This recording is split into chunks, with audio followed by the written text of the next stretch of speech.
Hello guys and welcome back to another video on my channel. It is David here and today we'll be reviewing Supercross round 16. Yes, if it's round 16 that means there's only one race that'll be this Sunday. Now we'll be reviewing the 450 championship results, the top 3 from the first heat, top 3 from the second heat, and then the main event finish. And I was watching the whole of that main event and it was breathtaking. It was exciting. And when I mean exciting, I mean really, really exciting. Eli Tomac he deserves to be the champion after this race, but we'll get into that later on in the video. So, the top 3 from the first heat, well actually going into this race, Eli Tomac need to beat Cooper Webb and Ken Roczen both by 26 points. Now, did he find out? Did he in the end? We'll see that about, well, you probably know by thumbnail. So the top 3 in the first heat were Dean Wilson. Oh, sorry. Not Dean Wilson. Wait, is it Dean Wilson? I don't even. Yeah, it's Dean Wilson. Sorry. Dean Wilson, Eli Tomac, and Aaron Plessinger. The top 3 from Heat 2 were Jason Anderson, Cooper Webb, and Blake Baggett.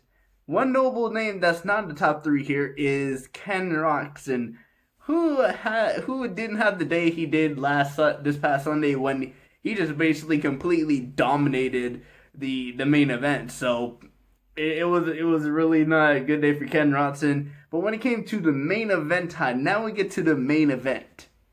It was Eli Tomac. I just want to get into Eli Tomac real quick. Eli Tomac was last after the first corner. He was 12th after the first lap. And this guy drove his heart out. He drove his heart out to try and get his first championship. In every single season that he's been a championship contender, he's always made mistakes. He has always made mistakes, and that's what's costing from a championship. But this time, all he needed to do was beat Cooper Webb and Ken Roczen by 26 points, and unfortunately for him, he was not able to do it. Because the main event winner was Cooper Webb. Second was Eli Tomac. Third was Zach Osborne, who, might I add, ever since he's come back from injury and come back off this break, he's looked like he could be in the championship battle. He was leading most of this race, and then unfortunately he made a mistake. Cooper Webb and Eli Tomac got past him, so unfortunately for him, he ended up finishing first. But that's still a very good finish. He's had a very good string of finishes now that they've had it at this specific event and just changing the track each race. Ken Roczen was P4, Jason Anderson was P5, Justin Brayton was P6. Malcolm Stewart was P7, Martin Davalos, the 450 Rookie of the Year, was 8th place. And when it came to the other guys, it seemed like after the top 5, it seems like he was the one that was giving Tomac the most pressure. Of course, Justin Brayton was giving Tomac pressure because Justin Brayton is actually Ken Roczen's teammate. So that was really, really interesting. But it seemed like up until... We're going to get into the race later. P9 was Justin Barcia. P10 was Blake Baggett. Aaron Plessinger was in the bottom 10. And another guy you don't see here is Dean Wilson.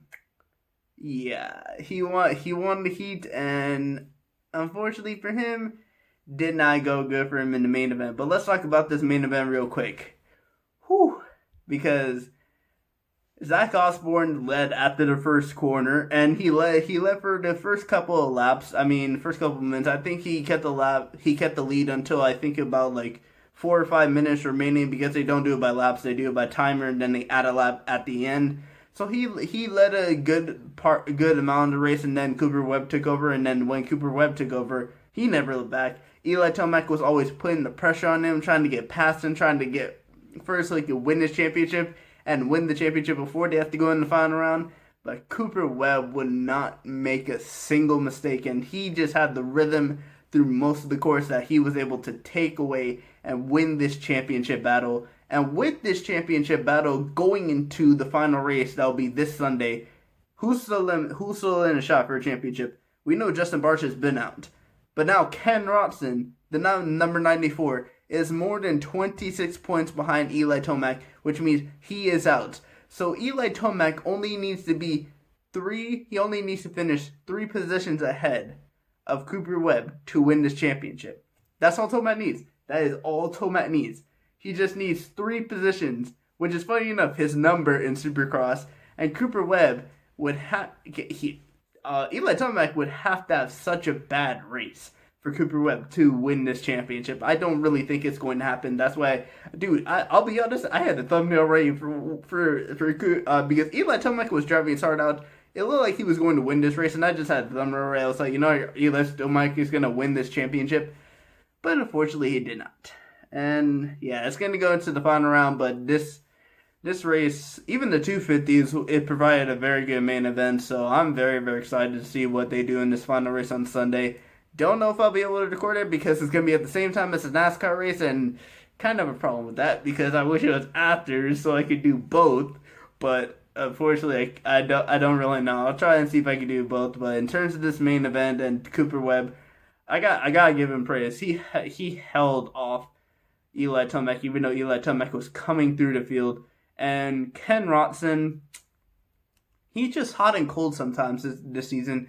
He's dominated a couple races, but then he just doesn't look like he's like out there and trying to win.